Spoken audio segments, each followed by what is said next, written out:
Good day, children. It has been a long time, hasn't it? Let's start. I had this grand idea, and I talked it through with a good few of my friends, my fellow YouTuber friend, Lynette. Go check her out on her channel, Tis Lynette. I'm always going to be plugging her channel because she is amazing, and you'll all love her. And my other good friend, Jennifer. She was helping me think of this idea for a long time, but she thinks I should do baking videos along with a few other people, so we'll get that soon, children. But this is going to be book reviews with me, Josh, or my alias, as my friend, my dear companion, calls me Mr. Critic. So I'm going to put that Mr. Critic to good use and start critiquing and reviewing some novels to help you children out. Hopefully this all goes over well and you like it and you like this series and we can continue doing more of these because I have a passion for reading. I love it. And this video is going to be scripted, so if you see me looking over in this general direction here, just know that that's because I am reading a script because I didn't want to forget anything. So without further ado, let's jump into a disclaimer quickly. I'd like to say that I understand how difficult it is to write a novel. I understand how difficult it is to get published. And my aim is not necessarily to critique as much as it is to provide an honest opinion. I mean absolutely no disrespect to the author. Quite the opposite. I love reading. I have a great appreciation for literature and authors. And I do not claim to be an expert. These are just my opinions, and if you disagree with them, please feel free to tell me. And read the novels and support the authors. I think that more authors need to be supported, and new blood needs to get on the scene, and we need to have a whole bunch of new authors. I think anyone has the potential to write a book, and I think so many people should write books. And so I am doing this as a way to get you guys more knowledgeable on books and how to write a good book by looking at other people's books and seeing what they did. So without further ado, let's jump into our first novel. This novel by Miss Delia Ephron, which is going to be backwards for you guys, I think, because that's how cameras work, isn't it? I don't know. I don't know anything. The Lion is In by Miss Delia Ephron. Now, some of you film buffs may remember Miss Ephron. And you can also see all my notes in the book. Some of you may remember Miss Ephron from some of our notable on-screen ventures. Her screenplays, which have gotten really famous, You've Got Mail, The Sisterhood of the Traveling Pants, Hanging Up, and Michael, which is a brilliant movie. Or even read one of her essays, which have been featured in the New York Times, the Wall Street Journal, and even Oprah magazine. This novel, I must say, is completely different than anything I have ever read before. The story is interesting and unusual, and it keeps you intrigued. Essentially, you're following three women in their journey of escapism from life, which is all accentuated when they meet a lion in a dive bar named Marcel. The lion is the attraction in the dive bar, which was supposed to draw people in, but the lion has since been kind of decaying and sort of thing. The book is really great because it starts you off right in the middle of action. They're two of the ladies, Lana and Tracy are their names. That's Tracy with two E's, so you can tell she's already going to be annoying. Driving their car, and they get a flat tire. Then they meet Rita, the older lady, who's wandering the highway, and she helps them get their spare on in exchange for a ride wherever the women are going. You see, the three women I mentioned are the complete embodiment of this escapism. Tracy is a runaway bride and a kleptomaniac. Lana, I don't know what her name is, I'm just going to pronounce it both ways because that's how I feel, is a narcissistic alcoholic who is trying to get help, mind. Rita is a married woman, and she is married to a member of the clergy who is abusive, not in a physical way, but more in like a controlling sense. He's fiscally controlling, he's mentally controlling, he's not a good man. So they end up driving after they get the spare on, and Tracy falls asleep at the wheel, bless her heart, and their car goes straight off the road and into a barrier. And they end up staying in the bar called the Lion, and they meet the Lion. And this kind of sets the whole thing on the ball rolling, and how they are eventually going to learn to deal with themselves and the situation that they've gotten themselves into. Now let's take a look at my honest opinion. That was just kind of a brief summary of the novel, say. The Lion was certainly in on this one. I must say I was surprised at how much I enjoyed the book. It's a woman's novel, which is an actual literary category, if some of you are going to call me things. And it means any novel whose target audience is not a 17-year-old male. The plot is engaging, and it's slow at times. There was one review, but it keeps well time. You know what I mean? It's slow, but it's cute. There was one review that I completely agree with that said, Miss Ephron obviously has a way with observing real people. Because despite everything that occurs, unlike many books that you read, the characters can feel robotic or flat. These characters feel dynamic and they feel alive in the pages. And I love a book where the characters feel alive in the pages, where they don't feel like they're forcing dialogue, where they don't feel like they're like some C-grade movie, you know? My first bit of criticism in this book comes in the form of character presence in the novel. The novel does follow 3 women, and is told from the perspectives of those 3 women at random intervals throughout the story, where you eventually learn their backstory. But it seems to me in my opinion, most interesting character in the novel, who goes through the most change, gets the least amount of spotlight, which is very depressing.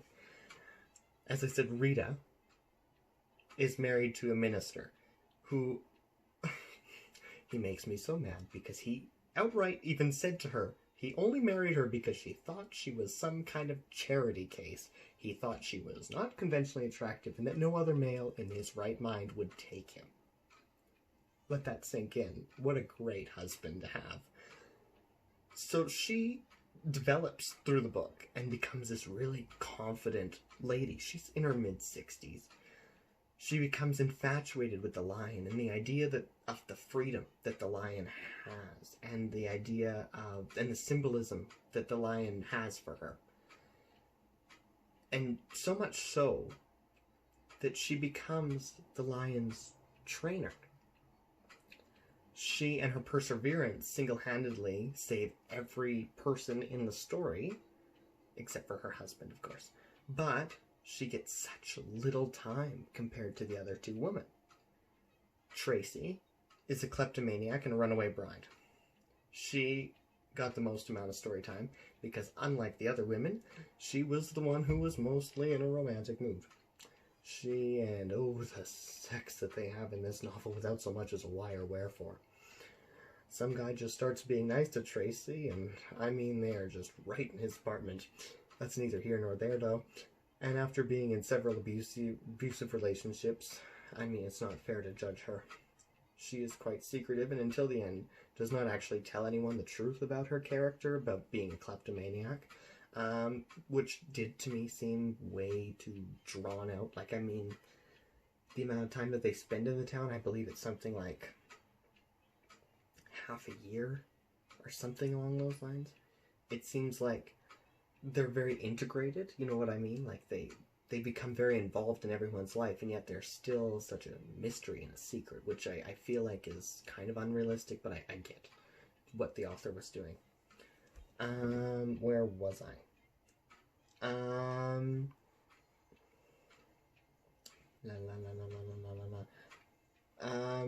Okay, but the guy that she had sex with turns out to be a very sweet man. They end up getting married in the end, and I still think they could have kept it in their pants for a while, but that is, again, neither here nor there. Lana is the most annoying person in the whole novel. Tracy, although annoying, was redeemable because of her checkered past. But Lana, oh boy, she only ever thought of herself, was constantly given the time in the story, but she focused on nothing. her spots in the story were reserved for Lana's going shopping, Lana's doing this, Lana's going to the Five and Dime, Lana's doing Lana. No one cares, Lana. But I mean, she never deals with anything she's going through in a healthy way, which does remind me of some people I know. And as they're stuck in this little town in a dive bar, they integrate themselves into the community and are hoping that their past doesn't catch up to them. And for Lana and Tracy, it really doesn't. The past remains at a distance. They seem to have little or no remorse for their actions, nor do they show any remorse for the havoc that they wreak upon the town in the time that they stay there. Rita, who, as I mentioned before, is an older woman, and it does happen to her. Her past catches up with her. Her abusive husband and her children show up and call the charade up on her. Tell her that she's acting childish and selfish, running away from her whole family without giving them a reason. That what was she thinking of what she's throwing away? Her grandkids, her community, her family, her status, and her stability. And Rita, although she hates the life that she's leading, realizes that at her age, there's not much room for change, and there's so many people who want to have what she has. Have the stability, have the status, have that. And you have to respect her for trying to get out and understand where she's coming from. But it is only through the stupidity of the other two women that she manages to still have an out with her family and have connections growing. So let me explain this to you, because I thought this part was hilarious. So they're trying to get rid of a necklace that Tracy stole, because I told you she's a kleptomaniac. So they put it in, I kid you not, a condom. And they're going to put it in the bathroom sink. They go to put it in the bathroom sink because they want to flush it, or they want to put it down the drain and to get into the city water supply. It's a diamond necklace from the 1920s. Beautiful. So the condom idea doesn't work. Surprise, surprise, because you can't put diamonds down the drain. So they end up putting the necklace back in her purse and putting the condom in the bed. And then when Rita comes up to get her things in the flat that they are all renting together, her husband was in tow. Tracy and Lana start acting all high and mighty and tell Rita, without even knowing who the guy is, they just assume it's her husband, they tell her to make the bed. Her bed. They tell her, you slept in it. You have to make your own bed. And Rita kind of reverts to this sort of submissive sort of woman because her husband's there. She doesn't want to get in trouble with him. And so then she starts making the bed and blah, blah, blah, blah, blah. Out fall the condom. Well, they tell the husband, Lana and Tracy, that she's cheating on him with an African man named Marcel. Of course, the pastor, her husband, does not know that the lion is named Marcel, and that Rita has just been performing routine tricks with him, and that the ladies, in their utter stupidity, have put this condom in the bed, because, I mean, as you do. So he leaves in haste with all of her children because of embarrassment. I mean, if you found out your wife was cheating on you with some attractive African man in some small town, I mean, I don't know. This book was set in the past, so I mean, it's not up to date. He was embarrassed, I guess. I suppose. And so he just up and left. Mind you, only one of the children of Rita called to ask her if she was all right and tell her that they all overreacted about the situation, that she would still be able to have contact with her grandkids. I think that's really depressing.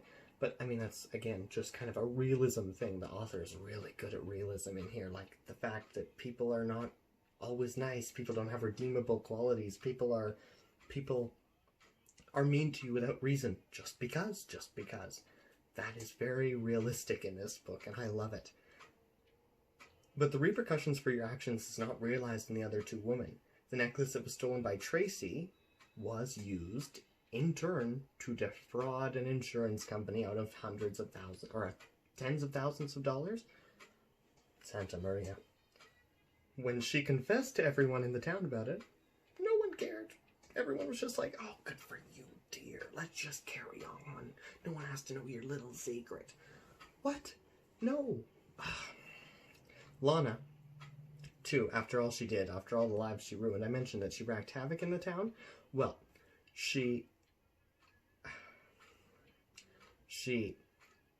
essentially slept with a policeman, told her Alcoholics Anonymous group that she slept with the policeman, then stole his car. Turns out the police chief was part of Alcoholics Anonymous, got that bloke fired. The town was left with one policeman. That bloke was his son. It caused a wreck in the family, caused a shift in the whole town dynamic. I mean, she was just a mess of a character. She started bar fights. She was just, yeah, she was really something else. And in the end, she felt no remorse for anything. She was just kind of like, oh, well, I did it because I was an alcoholic at the time. But she wasn't even an alcoholic at the time. She was a recovering alcoholic at the time. But I guess, like I said, it's very realistic. Some people don't change even after all the experiences they go through. And instead, in the end of the book, when the story kind of gets resolved and Tracy admits to her stealing and Rita is no longer held down, Lana just decides to up and leave and go to uni. I don't even know where to begin and how narcissistic that is. I'm leaving out some very major plot points because I want you all to go out and read Miss Ephron's novel and try it for yourself. I'd like to say that I don't know whether Miss Ephron intended it or not, but this is a great commentary on how strict our society is, and how strict our society is in expecting older women to be conformed and contented, where the younger women can be spontaneous and erratic. It also looks at how young people are far more accepting of someone having a crisis or going through struggles than people past a certain age.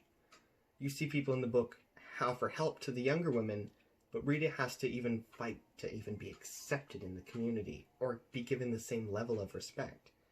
It also shows a great piece that sometimes what you expect and what you have become comfortable with are not necessarily the same things, and that you should not always be happy just because you are comfortable. In conclusion, I say this book, although it was a quick woman's novel, who is not meant to be analyzed, but meant instead to be enjoyed with a nice cuppa on the beach or a patio chair, was great.